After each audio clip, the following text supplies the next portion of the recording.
Yes, the Torah knows what it is doing when it warns us. Before you is life and death, blessing and curse. Choose life that you may live. All I had to do was make a choice to acknowledge the blessings I had. All I had to do was make a choice to be as sweet to the ones I loved as I was to the ones I might never meet again. All I had to do was to choose life, to stay in the light, and dedicate myself to making that life a blessing. A story is told about a very poor Scottish mother whose son went off to World War II. He joined the United States Navy and traveled to the four corners of the earth. After the war, the young man decided to stay in America. He wrote his mother a letter every month, and she read each of them with pleasure and glowed with pride at every word. He told her how he'd become successful and wealthy in his adopted new land. His mother's neighbors in Scotland, listening to the pride with which she always spoke of her son, were exasperated. One day, one of her friends finally got up enough nerve to ask, "If your son is so successful and so wealthy, how is it that he allows you to live in poverty, with so little food to eat, in such a broken-down house? Doesn't your son ever send you any money?" The mother rather reluctantly replied, "Well, no. But he does send me beautiful pictures every month in his letters." "Can we see them?" they asked curiously. "Well, why certainly," said the old lady. And she pulled herself out of the rocking chair and she went to her cupboard and she took down an old Bible from one of the shelves, and from its pages she pulled out the beautiful pictures her son had been sending her month after month. As her neighbors looked at them, they turned red with embarrassment. The pictures were American dollars in large denominations. We may wonder, where was her resentment, this mother? Where was her bitter hurt eating her up inside until she was physically ill over it? Her son reported his success every month, yet she lived in poverty. She hadn't seen him in years. She didn't know that the beautiful pictures were money she could take to the bank. And yet she was happy,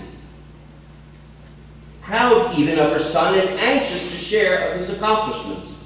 She made a choice, this woman did.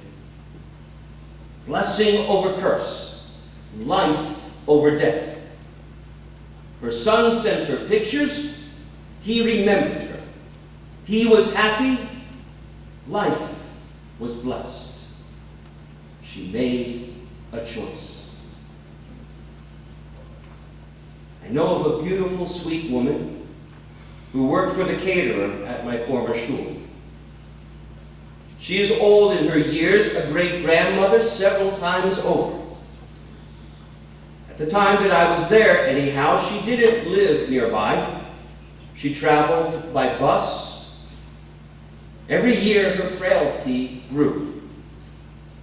She was far past the age when anyone should need to work late evenings and early weekend hours, especially at her wages.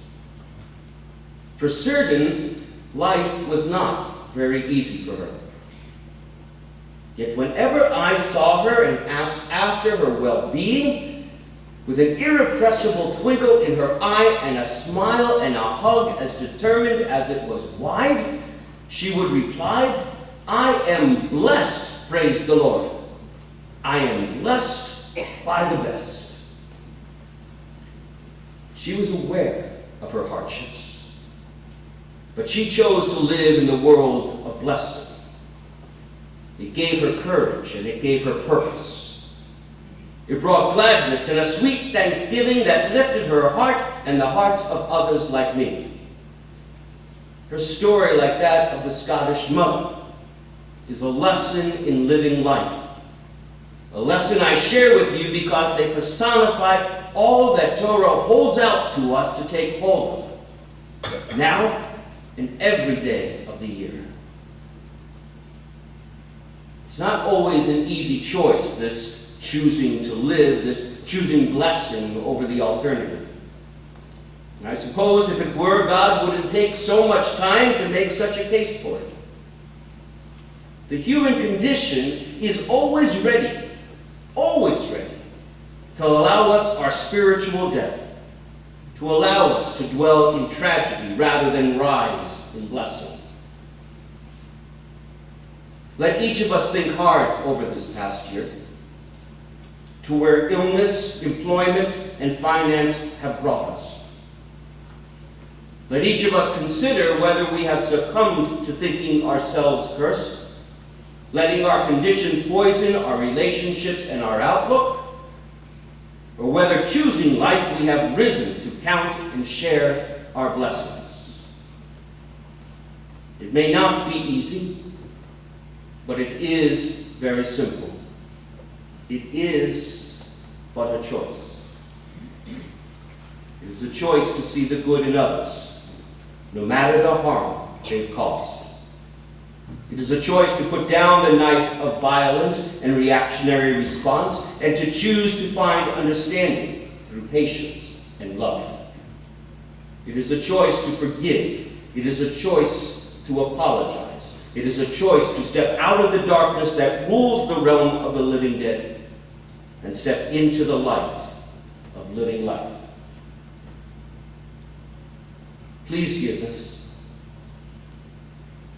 No one and no situation can make us feel any way other than the way we choose to feel.